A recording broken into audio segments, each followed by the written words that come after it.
When I came back, the driveway was empty. Not a single car, not even mine. The nameplate that used to sit beside the gate was gone, ripped out so roughly that only 2 drilled holes were left behind. I stood there for a second, staring at them, realizing someone had erased me before I even stepped inside.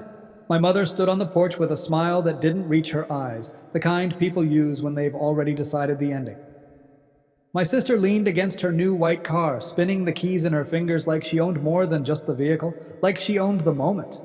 "You're back early," my mother said casually. I didn't answer. I looked past them at the house. The curtains were different. The walls were freshly painted. "That's new," I said quietly. "That wasn't my color." My sister laughed and shook her head. "Bad news," she said. "You don't live here anymore."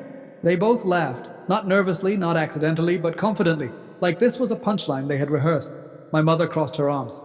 "We sold the house," she said. "Your sister needed the money. Debts don't disappear on their own." I nodded slowly. "And you didn't think to ask me?" My sister scoffed. "Ask you?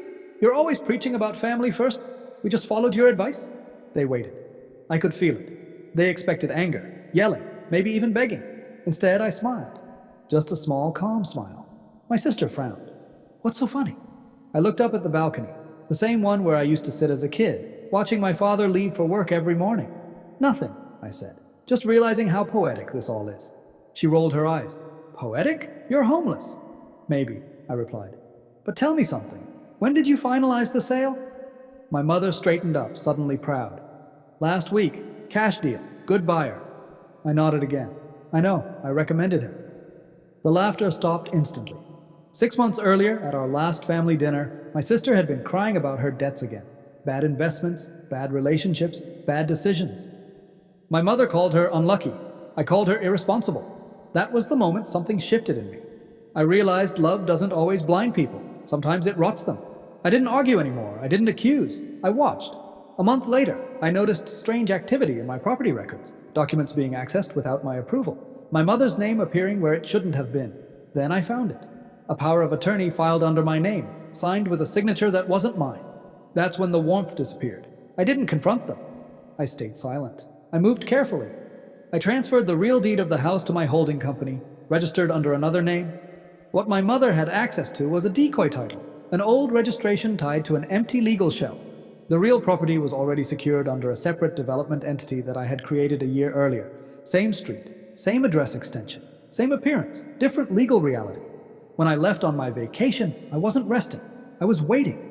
I let them finish what they thought was a perfect betrayal. I wanted the paper trail, the forged authorization, the fraudulent sale, the tax violations. Standing there now, my mother's voice trembled.